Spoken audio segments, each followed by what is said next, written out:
Welcome to the Make Each Click Count podcast. This is your host, Andy Splichal. We are happy to welcome this week's guest to discuss today's topic, which is how to scale your e-commerce business with successful affiliate programs.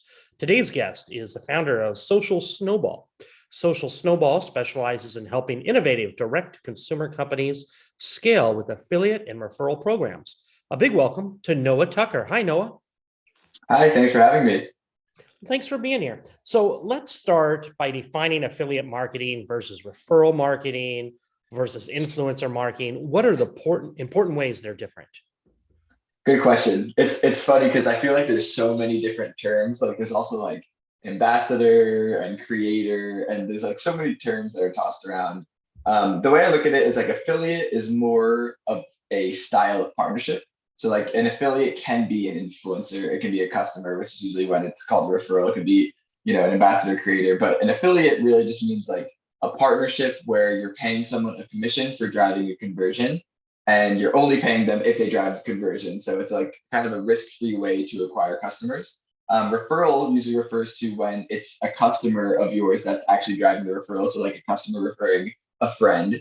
And then an influencer usually refers to when it's like, someone with an audience that's sharing your products with their, network and audience. So the way I look at it is like affiliate is more like the structure types of people that you'll want to set up an affiliate partnership with. Got it.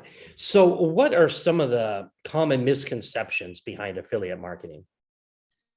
I think the biggest one is like, like if you were to, say to a brand the word affiliate like 5 years ago, like the type of affiliate they were partnering with is like a publisher or like PR outlet, media buyer, blog, listicle, like review site. Those are kind of like the only affiliates that brands are partnering with. And then today, I think brands, I know brands are partnering with like a whole like new wave of affiliate that I call like the modern affiliate. So it's kind of what the terms we were throwing around before, like influencers, ambassadors, their customers, creators. So I think the biggest misconception is that brands are still kind of stuck in the old ways, thinking that like the only type of affiliate partnership they can set up is like with those like more legacy affiliates, like the publishers and media buyers. But the Right. truth is like affiliate partnerships with like your customers and like small creators can be extremely lucrative and are really easy to set up. And obviously they require like a little bit different management and onboarding them is a little bit different, but if you have the right platform to do it and you have like the strategies in place, it's very powerful. So brands that are like only doing that older style of affiliate, I think Mhm. they should definitely consider like tapping into this new era of affiliate. Yeah, I mean, I know when I think of affiliate marketing, it must be the old era because I think of coupon sites like Retail Me Not. Yeah, yeah. So that's not really what you're talking about then. No, those are like the enemy now. Those are like, we're actually very actively building product to block them from being affiliates and block coupons from leaking altogether. That's like a very top of mind problem that Social Snowball is working on solving, because the way we look at it is those coupon sites, although they'll show a lot of attributed referred revenue, they're not actually driving any incremental revenue, because most of the Right. revenue that's attributed to them is high intent buyers that were already placing a purchase, and they just go to a coupon site or they have a browser extension and they get a discount, and then the browser extension gets attributed for that referral even though they didn't actually drive that customer. They just gave the existing customer that was already going to buy a discount. So it's pretty harmful for brands, obviously, because not only are they giving that discount to a customer that was already going to buy it without a discount, but then they're also paying a commission on a sale that wasn't from like an actually new acquired customer. So Mhm. those have like kind of become the enemy nowadays. Yeah, I mean, the other one that is Honey, right? That Oh yeah. that app that goes on, and I never understood, just for the reasons you said, why a e-commerce retailer would allow those coupons to get out there to Honey when they're paying Honey a commission, and plus, like you said, they're losing whatever discount is going to be. Yeah, well, they shouldn't. They shouldn't. Like I think yeah, it's not, there's no incremental revenue created from these almost 100% of the time. It's very harmful to a business's profit margins. We look at Honey and all those coupon sites and browser extensions as the enemy. I don't think a brand should ever intentionally partner with them, and I think a brand should take proactive steps to ensure that other affiliates codes don't leak to those sites, because that also causes a lot of harm. So how do you opt out of those? So there's no opting out. You can message them to request have your code removed, but it's kind of aggressively like it's just like nonstop playing catch up because new codes will leak. And the whole point of these browser extensions in particular is like they're constantly picking up new codes. So it's like a never ending battle. Right now in Social Snowball, we have a feature that can detect when an affiliate code leaks and basically just notify you. So like if a code is found in a browser extension and someone injects that into the coupon field in checkout, we can notify you. We can tell you like, hey, this code is leaked. This is the affiliate that's leaked. When is this podcast going out, by the way? There's something I want to talk about, but it has to be after a certain date. This is going to go up. We're live now in July. Oh, okay. So the new thing that Social Snowball very recently released is a functionality called safe links. And this is basically a new type of affiliate link. And essentially what it does is it allows affiliates to distribute coupons without the possibility of them leaking. And if you were to think about it, like ideally, every affiliate, if they were to share like single-use coupons, there's obviously problems with that. But a single-use coupon, if it leaks to Honey or any coupon site, doesn't matter because it's a single-use coupon. You're not going to lose any revenue. You're not going to overpay commissions. You're not going to have angry affiliates. It's a single-use coupon. It holds no value to any of those coupon sites and it protects your margins. But obviously, like to expect an affiliate to generate a unique single-use coupon for every referral they drive is unrealistic. People are posting these on blogs and social media and sharing with friends. Like it's just not realistic to like generate a new coupon. So I'm a little confused though. Can you just not sign up for Honey or not sign up for Retailing? No, they just leak. They just leak by nature. That's the whole problem, actually. Like Honey picks up coupons when someone uses a coupon at checkout. If you have the browser extension, it just picks it up. And then there's other coupon sites that just like scour the internet however they do, and they just put them on their website. They get out unintentionally almost all the time for our platform, at least. So, right. But how do they get paid if you're not signed up for their program? So that's the thing. Honey's not getting the commission in that case, and this is why it's even more harmful sometimes. The affiliate is getting the commission because their code leaked to Honey, and then the affiliate gets angry because they think they're getting all these commissions, and then you realize the code was leaked. And you get into this like weird area where it's like, we can't pay you all these commissions, but we don't even know how many that you actually drove versus how many came from Honey. So the affiliate doesn't think they're getting paid enough. You want to protect your margins. It damages the relationship. So that's basically what the core of the problem is. For sure. So essentially with safe links, whenever, so it's an affiliate link, and think of it, it looks like a normal affiliate link. But every time someone clicks on it, a unique single-use coupon is generated for them, just for them, and can be used in that browser section. So if I have an affiliate link and you click on it, you'll get a unique single-use coupon. If your friend clicks on it, he'll get a different unique single-use coupon. So everyone who clicks on the affiliate link gets a unique single-use coupon that they can then use in their purchase session. And then if any of those codes leak, it doesn't matter because it's a single-use coupon. Right. So that's it sounds like it's similar to like the magic login links where you don't have to remember a password anymore. You just, request the link and it's one-time login. Is it similar to that? It is a similar concept. It basically just allows affiliates to distribute a discount to their audience at scale with a shareable mechanism, which is, an affiliate link, nothing super new there. But if any of the codes leak, there's just no damage that happens from it. And you could still have you can still share something with your audience. It's not like you need to generate a new single-use code manually every time, which would be unrealistic. So that's the new thing that we've released that's been amazing so far. And that's how we're combating coupon sites. So let me ask you, what are some of the common mistakes that you see companies make when first getting started with affiliate marketing? Yeah. So I think, one is like kind of stuff we talked about, like only partnering with the older school affiliates, considering coupon codes as coupon sites as like an affiliate they want to partner with. I think a bigger one though is like a lot of brands do realize that they want to partner with like this more, I'm just going to use the term again, modern affiliate, creators, ambassadors, customers, etc. But there's a lot of nuances to making those partnerships successful, and brands that are coming from a background of maybe those more traditional affiliate partnerships, they might try to operate these new types of affiliate partnerships in the exact same way. And when you do that, a lot of things break and it just creates like a kind of clunky experience for the affiliate. So for example, like if you were to onboard an affiliate with like a more legacy platform. Let's say you wanted to onboard a customer into a program that's like more built for legacy affiliates. After a customer places a purchase, they have to like navigate back to your site, find a link in your footer navigation with an application form, fill out the application form. The application form probably isn't even on your like your brand's colors or anything. It's like just kind of whatever the app gives you. Someone on the team, they have to submit the application, then someone on the brand's team would have to approve the application in the back end, and then they get their tracking link and discount code, which obviously, like for a customer, that's a lot of friction to expect them to go through, a lot of hoops. So, a smoother way to do it, and what we do with Social Snowball is basically, every time a new customer makes a purchase on the store, they're already giving us a lot of data from checkout. So, we're able to take that order data from Shopify checkout and use it to automatically generate them an affiliate account, automatically generate them a custom tracking link and discount code with their name in it, and then give all of that to them natively on the thank you page by the time they complete the purchase. So without any like sign up here or pop-ups or click here to get your code or anything, every customer can just become an affiliate automatically.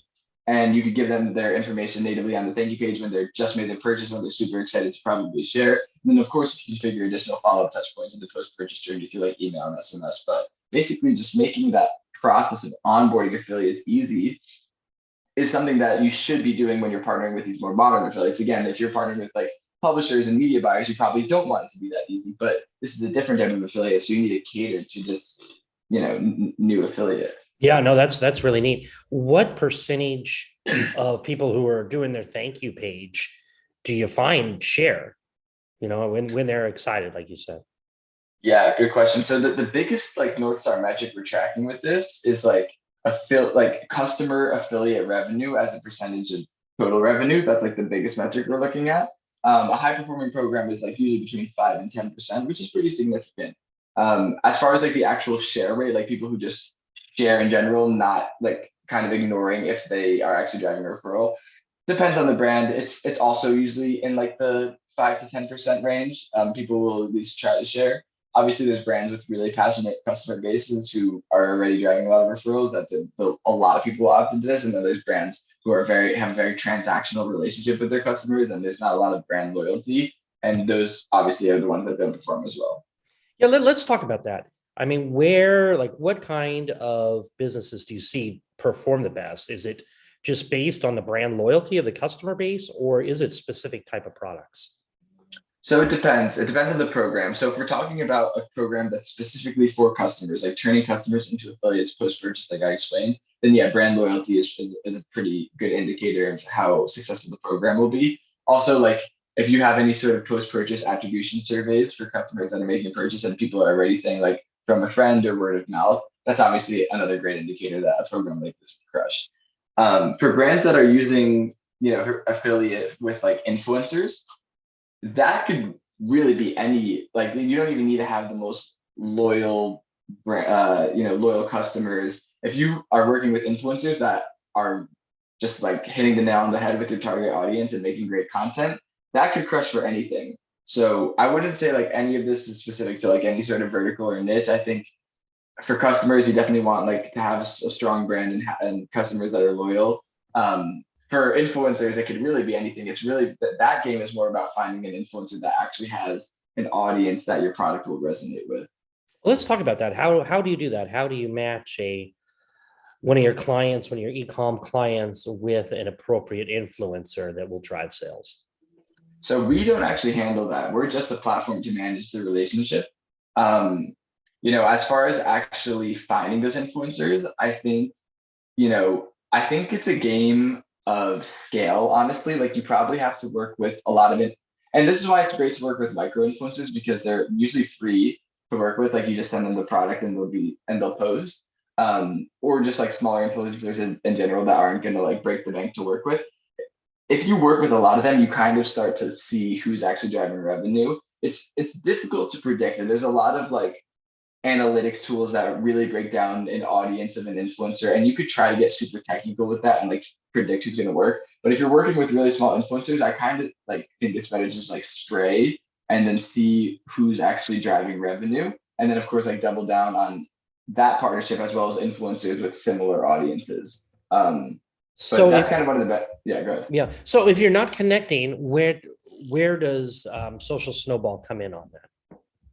So we manage the entire like relationship after you find an influencer. So we're not just helping you discover influencers, um, but we're helping you, like for example, obviously with customers, they could join the program by making a purchase. With an influencer, you could create a sign up page. Maybe you put that on your website and then an influencer could go and just self-serve, onboard, create their code and link instantly, and then start sharing with their audience immediately. So Social Snowball is a platform that lets you onboard the affiliate, generate their codes and links, have attribution and tracking for all of the referrals that they're driving, mitigate any fraud or people who are trying to game the system. And then another very important one is generating commissions and sending commissions to the affiliates, which is obviously really important to keep them happy.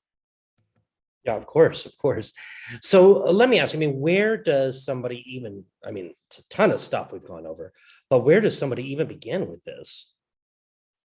I think the lowest hanging fruit is turning your customers into affiliates. You have to think if someone is passionate enough to buy from you, there's a likely chance that they're probably already, like if they're happy with their experience and happy with the product they receive, it's very likely that they're already going to be sharing with friends, or maybe a friend's going to like see the product, be like, hey, where did you get that? You just want to be tracking those sales and you want to be maximizing that. And the best way to do that is to turn customers into affiliates. And it's very, and I say like this is where you should start because it's very automated, because like when you're working with influencers, you have to like figure out outreach. And like that's a whole new job for an e-commerce founder or operator that's already doing a million things. When it's your customers, you could automate it and you could turn customers into affiliates with the data that they already give you at checkout and just like remove as much friction from their onboarding process. So I think that's definitely where to start. So, I mean, I think that's a great idea, but I guess let me ask, where do you see e-commerce going in the next 12 and 18 months, and what role do you see this referral marketing playing in it? Well, I think like the trend that's been happening, and that's definitely not slowing down, is like brands are starting to realize that they can't 100% rely on paid ads. It's becoming more expensive. It's just unpredictable. Attribution is getting less and less accurate as data privacy laws are rolled out. So brands just know that they can't rely on it for customer acquisition. So leaning into your customers to drive referrals, leaning into influencers to drive referrals, those are definitely great ways to kind of like diversify your customer acquisition and diversify it with a channel that's owned, that is not going to be super expensive tomorrow because the algorithm, had a glitch or something. Like it's an owned channel that you have control over. And I think that's really important. I think brands are going to focus, I think, to answer your question, brands are going to continue focusing on channels like referral and affiliate, and just like more owned audience channels that they have control over, for both customer acquisition and retention. Anything that a brand owns, they are going to value more because they're starting to learn that with these pay channels that they don't own, it's very unpredictable. And if their entire business is relying on it, when a new privacy update comes out or when the next, CPM spike happens or whatever, their entire business can't be screwed. And I don't think brands are at a point yet where they could like completely stop relying on paid, but at least, if they could diversify 10, 20, 30% of their customer acquisition on paid channels, they're already in a great place for, when or if things with paid get worse. So I think that's just a trend that's going to probably just continue on and on. So let's flip the page a bit and talk about Social Snowball. When did you found the company, and why did you decide to really exclusively focus on this referral, affiliate, influencer kind of marketing? Yeah, that's a good question. So for like 5 years before building Social Snowball, I was on the merchant side of the e-commerce world. So I was building stores and I was helping other brands with stores and pretty deep in the marketing side, which was like a lot of media buying stuff. I was also running a ton of affiliate and ambassador programs, and basically having that experience. I just basically happened to have played with all the existing affiliate tools for Shopify, and quite frankly, like they were all kind of like what I was saying before, like really tailored towards that more legacy affiliate. But the affiliates that I was partnering with was very much like customers and small creators, and none of the tools were really meant for that. And when you tried to partner with, creators on these older tools, it was just very clunky and just didn't really work well. So after years of dealing with that and realizing other brands were also dealing with the same issues, that was sort of the light bulb moment for it. And that's kind of how the idea started. And then basically, so, we launched 2.5 years ago. And the reason I focus solely on it is because brands love it and we've been growing. So, it's really exciting to be building something that people like. and to be able to have like a creative outlet where I could, come up with cool ideas and turn them into reality. It's a ton of fun. So you had mentioned Shopify. Are you, I guess, platform agnostic, or do you work with exclusively Shopify stores? As of right now, exclusively Shopify, that we will be expanding to other platforms in the pretty near future.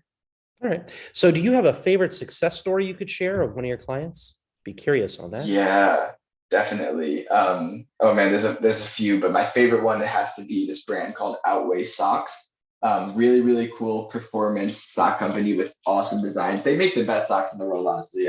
I had gotten custom Social Snowball pairs made of them already because of how just great these socks are. But anyway, they are definitely a brand with a super passionate customer base. Like their customers love their product, super fans of it. And basically, they had like before they came to Social Snowball, they used basically every referral app and affiliate app that existed in the Shopify app store, trying to find something that would work. And even though they had a really passionate customer base, the customers weren't really sticking with any of these other apps because the incentives were like not really great or it wasn't really automated. So like, an app that has like coupons or points as incentives usually doesn't really drive as much referrals as an app that has like cash as an incentive like Social Snowball because it's just not as incentivizing usually. So they tried it all, and then they came to Social Snowball. They set up the only thing they set up is the post purchase stuff. Like they turn new customers into affiliates, and they just have really good messaging, really good emails. They send a lot of emails to their affiliates, and they just have such a passionate customer base that people really stuck to the program. Within 3 months, they were generating almost 10% of their total revenue, and these guys do very large numbers. They're generating just shy of 10% of their total revenue just from customers referring friends. So again, like talking about diversifying your customer acquisition, if you could get one channel that's literally your customers that you already have, like it's not even like you need to do outreach and find something new. You already have your customers. If you could get them driving 10% of your total revenue when you're in like the 7, 8 figure range, like that's very significant, and that's Yeah. like can be game changing for your business. So they're probably my favorite story. We have a case study of them on our website if anyone wants to see like more of the strategy they did. But yeah, they really did well. So it seems like there's always challenges. What are some of the common challenges that you go on with a new client where maybe it doesn't work? Yeah, I think like the biggest one could be like again, just sticking with the customer referral topic. If your customers really don't care about your brand. And I'm not saying they don't like your product. I'm just saying they have no connection to the brand. They might just not be inclined to drive referrals. Like no matter how smooth you make that customer to affiliate process and you could just, optimize the messaging and test everything and make it perfect. If people don't want to drive referrals, it's not going to really matter. So that obviously is like something that you have to work on a brand perspective is like building more loyalty and a connection with customers. Um, Beyond that, like honestly, what used to be a really big problem is these coupon codes leaking, but like it's kind of resolved now with safe links. Those are probably the biggest ones, honestly. Like I think most brands that we work with, they come to us because they know that they do have a passionate customer base that's going to do well. With a program like this. So usually things work out pretty well, pretty fast. So how does your fee structure work? Good question. Very, very simple. We just have two plans. Our starter plan is $99 a month. And then on that plan, we take 3% of affiliate generated revenue.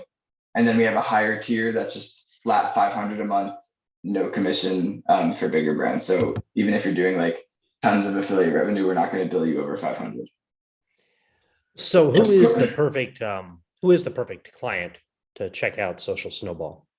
Any brand selling on Shopify. I would say if you're just starting out, maybe the turning customers into affiliates isn't going to work yet because if you don't have customers, then there's no one to become affiliates. But if you're just starting out and you want to use influencers as part of your strategy to acquire customers, then obviously you're going to need a place to track their sales, to give them codes and links, to pay them commissions. You don't want to be doing that manually through PayPal and spreadsheets. Like that's a nightmare. So really any brand selling on Shopify, should definitely check it out. And how can an interested listener find more about you? About me, I think Twitter is the best place. I'm just Noah Tuck. It's spelled a little bit weird. It's Noatuck. I'm super active on Twitter, almost like too much. Like it's a bit of a problem, but definitely like I check my DMs all the time. So if anyone wants to ask me questions, I love talking about this stuff. So feel free to. And then for Social Snowball, just check out socialsnowball.io is our website. Great. Well, this has been a lot of fun. Is there anything else you would like to add before we wrap it up today? No, I think this was great. I really appreciate again you having me. You asked some really good questions. So hopefully the listeners got some value from this. Fantastic. Well, thanks for joining us again today. Thank you. For listeners, remember, if you like this episode, please go to Apple Podcasts and leave us an honest review. And if you're looking for more information on Social Snowball or connecting with Noah, you'll find the links he just mentioned in the notes below. In addition, if you're looking for more information on growing your business, check out our podcast resource center available at podcast.makeeachclickcount.com. We've compiled all of our different past guests by show topic and included each of their contact information in case you would like more information on any of the services discussed during previous episodes. Well, that's it for today. Remember to stay safe, keep healthy, and happy marketing. And I'll talk to you in the next episode.